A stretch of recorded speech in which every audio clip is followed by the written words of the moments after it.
అందరికీ నమస్తే అండి. Welcome back to our channel. అందరూ బాగున్నారు అనుకుంటున్నాను. ఇవాల్టి వీడియోలో మనకి అతి ముఖ్యమైన రోజు రాబోతుందండి. మాఘమాసంలో మాఘ పౌర్ణమి. దీనిని మహామాఘి అని కూడా అంటూ ఉంటాము. ఈరోజు చాలా ప్రత్యేకత కూడా కలిగి ఉంది. మరి ఈ మాఘమాసంలో వచ్చిన ఈ మాఘ పౌర్ణమి ఏ రోజున వచ్చింది, ఎటువంటి పూజను చేయాలి, ప్రత్యేకంగా పెట్టుకునే ఈ పౌర్ణమి రోజున వెలిగించే క్షీరదీపాన్ని ఏ విధంగా వెలిగించుకోవాలి, ఇవన్నీ కూడా పూర్తి వివరాలతో ఈ వీడియోని షేర్ చేస్తున్నాను. ఎక్కడా కూడా స్కిప్ చేయకుండా చూడటానికి అయితే ట్రై చేయండి. అలాగే ఎటువంటి సందేహాలను కింద కామెంట్ సెక్షన్లో తెలియచేయండి. మనకి మాఘమాసం అంటేనే ఎన్నో శుభకార్యాలకు అనువైన మాసం, ఎన్నో పండగలు కూడా ఉంటూ ఉంటాయి. అటువంటి మాఘమాసంలో మనకి రాబోతోంది మాఘ పౌర్ణమి. ఈ రోజున మరొక విశిష్టత కూడా ఉందండి. అది ఒక వీడియోలో అయితే నేను పూర్తిగా డీటెయిల్స్ షేర్ చేస్తున్నాను. అది ఆ రోజున లలిత జయంతి కూడా. అమ్మవారికి, లలిత అమ్మవారికి కూడా పూజ చేసుకోవచ్చు ఈ రోజున. అయితే పౌర్ణమి, అమావాస్య తిథులు అనేవి లక్ష్మీదేవికి ప్రత్యేకమైన రోజులు. అటువంటి తిథుల్లో కనుక అమ్మవారిని ఆరాధిస్తే అమ్మవారి అనుగ్రహం అతి శీఘ్రంగా లభిస్తుందట. అమ్మవారి పూజను చేసుకోవడానికి ఇటువంటి పూజా పీఠాన్ని ఏర్పాటు చేసుకోవచ్చు. లేదంటే కనుక మనం మామూలుగా నిత్య పూజా మందిరంలో కూడా అమ్మవారి చిత్రపటాన్ని, విగ్రహాన్ని ఉంటే ఏర్పాటు చేసుకోవచ్చు. మనం ఏ పూజ చేసినా ముందుగా తొలి పూజ గణపతికి కాబట్టి ఉంటే పసుపు ముద్ద రూపంలో కానీ లేదా ఇటువంటి విగ్రహాలు కానీ ఉంటే పెట్టుకోండి. ఆ తర్వాత అమ్మవారి చిత్రపటాన్ని పెట్టుకొని పూజాపీఠాన్ని ఏర్పాటు చేస్తున్న వాళ్ళైతే కనుక మీరు ప్రత్యేకంగా ఎక్కడైతే పూజ చేస్తున్నారో అక్కడ ముగ్గు వేసి దాని మీద పీటను వేసి పీటను కూడా అలంకరణ చేసి అప్పుడు అమ్మవారిని పెట్టుకోవాలి. పెట్టుకున్న తర్వాత మొదటిగా వినాయకుడికి పూజ చేసుకొని మన సంకల్పం, గోత్రనామాలు, సంకల్పం ఇవన్నీ చెప్పుకున్న తర్వాత స్వామికి పూజ చేసుకోవాలి. అయితే ఈ మాఘమాసంలో వచ్చిన ఈ మాఘ పౌర్ణమి తిథి ఎప్పటి నుంచి ప్రారంభమై ఎప్పటితో ముగుస్తుందనంటే 2025 సంవత్సరం ఫిబ్రవరి 11వ తారీఖు మంగళవారం రాత్రి 7:01 నుంచి కూడా ప్రారంభమైన పౌర్ణమి తిథి అనేది ఫిబ్రవరి 12వ తారీఖు బుధవారం రాత్రి 7:08 వరకు కూడా పౌర్ణమి గడియలు అనేవి ఉన్నాయన్నమాట. ఈ సమయంలో మనం పూజన చేసుకోవాలి. అయితే ఫిబ్రవరి 12 మనం పౌర్ణమిగా పూజన చేసుకుంటూ ఉంటాం. అయితే ఇక్కడ చిన్న వెసులుబాటుతో ఈ టైమింగ్స్లో పూజ ఎప్పుడు చేసుకోవాలని కూడా నేను ఈ వీడియోలో షేర్ చేస్తాను.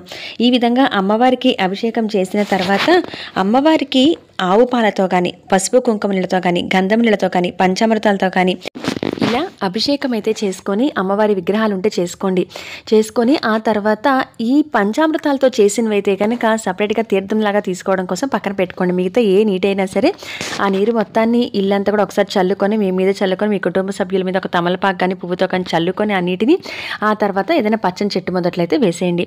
ఈ విధంగా అమ్మవారికి అభిషేకం చేసిన తర్వాత శుద్ధి చేసి అమ్మవారిని ఏర్పాటు చేసుకోండి పూజ కోసం. ఇక పౌర్ణమి అనేది చంద్రుడికి సంబంధించింది కాబట్టి ఈ రోజున క్షీర దీపం అనేది కూడా పెడుతూ ఉంటాము. అమ్మవారికి చాలా ఇష్టమని చెప్తారు. అలాగే చంద్రుడికి బియ్యం అనేది నవధాన్యాల్లో ఒక ధాన్యంగా చెప్తూ ఉంటారు కాబట్టి అడుగున మనం ఈ విధంగా బియ్యం కూడా పొయ్యాలని క్షీరదీపం పెట్టేదానికి మనం ఒక బౌల్లో హాఫ్ అనేది పాలు తీసుకుంటే, మిల్క్ తీసుకుంటే దానిపైన మనకి దీపం వెళ్ళడానికి పైన కొంచెం నువ్వుల నూనె కానీ ఆవ నెయ్యి కానీ వేసుకోండి. వేసిన తర్వాత మనము ఈ తమలపాకు వేసి ఈ పైన ఒత్తిలాగా పెట్టుకోవడం కోసం కాబట్టి నేను ఈ తమలపాకును కొంచెం కట్ చేసి మధ్యలో హోల్ పెట్టి ఒత్తులు అనేవి పెట్టాను. పెట్టిన తర్వాత అడుగున ఈ బియ్యం అనేది ప్లేట్లో పోసుకున్న తర్వాత ఈ దీపాన్ని వెలిగించండి. ఈ దీపాన్ని వెలిగిస్తున్నప్పుడు కూడా శ్రీమాత్రే నమః అనుకుంటూ ఈ క్షీర దీపాన్ని వెలిగించండి. పౌర్ణమి వేళ కామాక్షి దీపాన్ని వెలిగించడం చాలా మంచిదండి. కొత్తగా తెచ్చుకున్నవారు కానీ ఆల్రెడీ ఇంట్లో ఉన్నవారు ఉంటే కనుక మీ దగ్గర కామాక్షి దీపాన్ని కూడా వెలిగించుకోండి.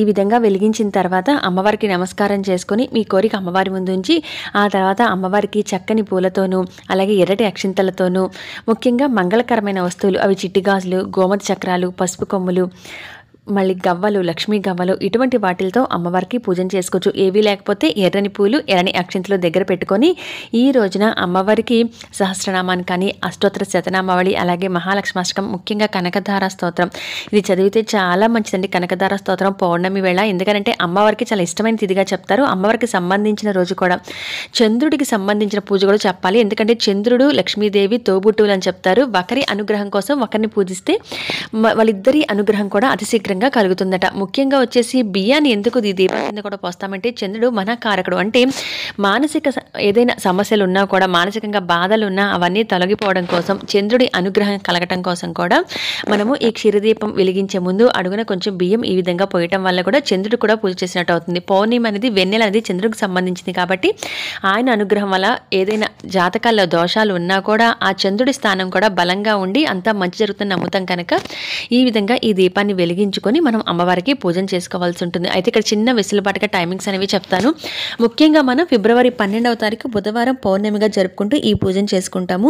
అయితే ఎవరికైనా ఏదైనా కారణాల రీత్యా ఫిబ్రవరి 12 బుధవారం కుదరకపోవచ్చు ఏమో అని అనుకుంటే కనుక మీరు 11 మంగళవారం రాత్రి 7 గంటల నిమిషాల నుంచి కూడా పౌర్ణమి గడియలని వచ్చేసేయండి. కాబట్టి మీరు 7 గంటల తర్వాత అయినా సరే ఈ పూజను చేసుకోవచ్చు. మంగళవారం, బుధవారం ఉదయం చేసుకోవచ్చు. బుధవారం రాత్రి 7 గంటల 8 నిమిషాల లోపల కనీసం మొదలు పెట్టుకుంటే ముగించుకోవటం అటు ఇటు అయినా పర్లేదు. ఎందుకనంటే మనకి గడియలు పూర్తిగా పౌర్ణమి గడియలు అనేవి ఆ తిథి ఆ టైమింగ్స్ వరకు మాత్రమే ఉన్నాయి. కాబట్టి మీరు ఎవరైనా చేసుకోవాలనుకుంటే 12 ఉదయం చేసుకోవచ్చు. పౌర్ణమి వేళల్లో చేస్తాము అంటే రాత్రి వేళల్లో చేస్తాము అనుకున్న వాళ్ళు 7 గంటల 8 నిమిషాల లోపల బుధవారం సాయంత్రం చేసుకోవాలి. లేదంటే కనుక మంగళవారం రాత్రి 7 గంటల 1 నిమిషాల నుంచి మొదలు పెట్టుకొని మీరు ఆ టైం వరకు కూడా మీరు పూజను చేసుకోవచ్చు. ఎందుకంటే మంగళవారం మనకి సాయంత్రం నుంచి వచ్చేసింది కాబట్టి. కొంతమందికి ఏదైనా ఆడవారికి ఉండే ప్రాబ్లమ్స్ వల్ల అవ్వచ్చు, ఊరు వెళ్ళాల వల్ల అవ్వచ్చు, ఇంకేదైనా కారణాల రీత్యా మరుసటి రోజు చేసుకోవడానికి అవ్వకపోతే మంగళవారం చేసుకుంటారని ఈ టైమింగ్స్ అయితే చెప్పాను. ఇలా అమ్మవారికి అయితే క్షీరదీపాన్ని వెలిగించి ఈ విధంగా పసుపు కొమ్ములు అయితే మనకి దొరికేతాయండి. అందరికీ కూడా చిట్టి గాజులు లేకపోతే గోమ చక్రాలు, లక్ష్మీ గవ్వలు ఉండకపోవచ్చు. ఎర్రటి కుంకుమతో కలుపుకున్న అక్షంతలు మన ఇంట్లో కలుపుకోగలిగేవే కాబట్టి దాంతో లేదా ముఖ్యంగా కుంకుమ పూజ ఇంట్లో కూడా నిత్యం కుంకుమ ఉంటుంది కాబట్టి మన ఇంట్లో ఆ కుంకుమ పూజ చేసుకోవడం అమ్మవారికి ఈ విధంగా చేసుకోవాలి. దీపం దగ్గర కూడా ఒక పువ్వు లేదా 2 అక్షంతలు వేసి నమస్కారం చేసుకోండి. ఆరోగ్యాన్ని కలగచేస్తుంది, అలాగే ఆయుష్ను పెంచుతుంది. ఈ మాఘ పౌర్ణమి రోజు చేయడం వల్ల దీన్నే మనం మహామాఘి అని కూడా అంటాము. ఎవరైనా ఏదైనా నోములు పట్టాలి అనుకున్న వాళ్ళు కూడా ఈ నోములు పడుతూ ఉంటారు. 33 పున్నముల నోము కానీ అటువంటివి చేయాలనుకున్నా ఈ రోజున మొదలు పెట్టుకోవచ్చు. ముఖ్యంగా వచ్చేసి అమ్మవారికి ఈ విధంగా పూజ చేసుకోవడం. చాలామంది వెన్నెల పారాయణం అనేది చేస్తూ ఉంటారు. అంటే లలితా సహస్రనామాన్ని చదవడానికి అనువైన రోజుగా ఈ పౌర్ణమి రోజు మొదలు పెడతారు. అటువంటి పౌర్ణమిలో కార్తీక పౌర్ణమి, వైశాఖ పౌర్ణమి, ఈ మాఘ పౌర్ణమి, జ్యేష్ఠ పౌర్ణమి ఇటువంటి కొన్ని ముఖ్యమైన పౌర్ణములు ఉంటాయి కనుక ముఖ్యంగా ఎవరైనా వెన్నెల పారాయణం చేయాలి అనుకుంటే వెన్నెల ఎక్కడైతే పడుతుందో అంటే ఆరు బయట ప్లేస్ ఉంటే కనుక అక్కడ మీరు పాలన అనేది ఆ వెన్నెల దగ్గర పెట్టి అలా అంటే మీరు పూజ చేసిన చోట పెట్టి అక్కడ లలితా సహస్రనామాన్ని 9 సార్లు పారాయణం అనేది చేస్తూ ఉంటారు. చేసి ఆ పాలని మళ్ళీ వాళ్ళు ప్రసాదంగా కూడా తీసుకుంటూ ఉంటారు. ఇలా చేయగలిగితే వెన్నెల పారాయణం. లేదంటే కనుక పూర్తిగా చేయలేము అంతలా చదవలేము కనీసం ఒక్కసారైనా లలితా సహస్రనామం చదువుకున్నా కూడా ఈరోజు చాలా మంచిది. ఈ రోజున లలితా జయంతి కూడా అంటే అమ్మవారు ఆవిర్భవించిన రోజుగా కూడా చెప్తూ ఉంటారు. కాబట్టి చాలా మంచి విశేషం. మీ దగ్గర లక్ష్మీదేవి అమ్మవారి ఫోటో ఉంటే లక్ష్మీదేవిది లేదా లలిత అమ్మవారిని ఇలా ఎలా అయినా సరే అమ్మవారిని ఆ రూపంలో పూజించవచ్చు. అయితే ఈ క్షీరదీపాన్ని కొండెక్కిన తర్వాత మనము ఎప్పుడైతే ఈ పూజాపీఠం అంతా బుధవారం వచ్చింది కాబట్టి ఆ రోజంతా ఉంచేసి రాత్రంతా ఉంచేసి గురువారం ఉదయం మరొకసారి అమ్మవారికి దీపారాధన సర్దుకోవచ్చు. అయితే ఏదైనా దీపం ఇలా ఇవి తీయాలంటే కొండెక్కిన తర్వాత ఈ దీపం వరకు సర్దుకోవచ్చండి. ఆ పాలల్లో మనం నూనె కానీ ఆవనేయి కానీ వేసి దీపం వెలిగించాం కనుక వాటిని ఎవరు తొక్కని ప్రదేశంలో అయితే పోసేయండి ఆ పాలని. ఈ విధంగా అమ్మవారికి మంగళకరమైన వస్తువులతో అతి సులువుగా పూజ చేసుకోవచ్చండి. మాఘ పౌర్ణమి ఎవరైనా సత్యనారాయణ స్వామి వ్రతాన్ని ఇంట్లోనే మనమే సులువుగా ఆచరించాలనుకుంటే ఆ వ్రతాన్ని కూడా చేసుకోవచ్చు. ఇటువంటి ప్రత్యేకమైన తిథుల రోజు ఏదైనా వ్రతాలు కానీ నోములు కానీ ప్రారంభిస్తే చాలా మంచి ఫలితాలు కలుగుతాయని చెప్తాం కాబట్టి అమ్మవారిని ఆరాధించే రోజులుగా ఈ పౌర్ణమి తిథులు అవి చెప్తూ ఉంటారనమాట. అమ్మవారికి కాయిన్స్తోనూ మనం ఆల్రెడీ పూజకు పక్కన పెట్టుకున్న కాయిన్స్ అయితే ఉంటాయో అవి వాటినే యూస్ చేస్తూ మళ్ళీ కాయిన్స్తో పూజ చేసుకోవచ్చు. శ్రీఫలం 9 రకాల ఐటమ్స్ కూడా తీసుకోవచ్చు కావాలంటే. ఇక్కడ నేను చూడండి 2 పెట్టాను. పసుపు కొమ్ములు, గోమ చక్రాలు, లక్ష్మీ గవ్వలు, కాయిన్స్, చిట్టి గాజులు, తామర గింజలు, వెండి పూలు ఇలా 7 రకాలు కానీ 5 రకాలు కానీ 9 రకాలు లేదా 3 రకాలు అక్షింతలు కూడా కలుపుకోవచ్చండి. దీంట్లో కుంకుమ కూడా కౌంట్ చేసుకోవచ్చు. ఇలా చేసుకున్న అమ్మవారికి మనం ఎక్కువగా 9 సంఖ్య అనేది ఎక్కువ వాడుతూ ఉంటాం కాబట్టి ఆ 9 రకాలతో కూడా అమ్మవారికి పూజ అనేది చేసుకోవచ్చు అనమాట. ఈ రోజున ఎర్రటి వస్త్రాన్ని కుదిరితే పూజ చేసుకునే వాళ్ళు కూడా ధరించండి.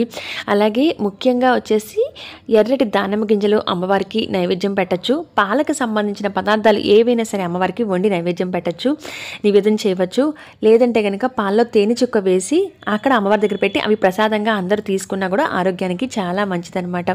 కామాక్షి దీపాన్ని మొదటగా పెట్టాలనుకున్నా కూడా ఈ రోజున చాలా మంచిదండి మాఘ పౌర్ణమి. ఎవరైనా అటువంటి ప్రత్యేకంగా చేసుకోవాలి అనుకుంటే కనుక ఈ విధంగా చేసుకోండి. మహామాఘి అని ఒక్క ఈ మాఘ పౌర్ణమిని మాత్రమే పిలుస్తారండి. మనం మళ్ళీ ఏ పౌర్ణమిని కూడా మహావైశాఖి అనో మహాకార్తీక పౌర్ణమిని దేన్ని పిలవము. అంత ప్రత్యేకంగా మహామాఘ్య పిలవబడే చాలా విశిష్టమైన రోజుగా ఈ మాఘ పౌర్ణమి జరుపుకోవాలి. అమ్మవారికి చాలా ఇష్టమైన తిథి. అతి శీఘ్రంగా అమ్మవారి కటాక్షాన్ని పొందడానికి మనము చేసుకునే అంటే లక్ష్మీదేవి స్థిర నివాసం ఉండడానికి, ఆర్థిక సమస్యలు పోవడానికి, ధనవృద్ధి కలగడానికి, ముఖ్యంగా ఆయుష్ బాగుండటానికి, ఆరోగ్యం బాగుండటానికి మనకి ఈ మాఘమాసంలో చేసుకుని అతి ముఖ్యమైన రోజు ఈ మాఘ పౌర్ణమి. మరి ఇదేనండి మాఘ పౌర్ణమి పూజా విధానం. ఇన్ఫర్మేషన్ నచ్చితే కనుక ప్లీజ్ లైక్ చేసి షేర్ చేసి కామెంట్ కూడా ఇవ్వండి. అలాగే మరొక మంచి ఇన్ఫర్మేటివ్ వీడియోలో మళ్ళీ మిమ్మల్ని అందరినీ కూడా కలుస్తాను. అంతవరకు సెలవు. నమస్కారం.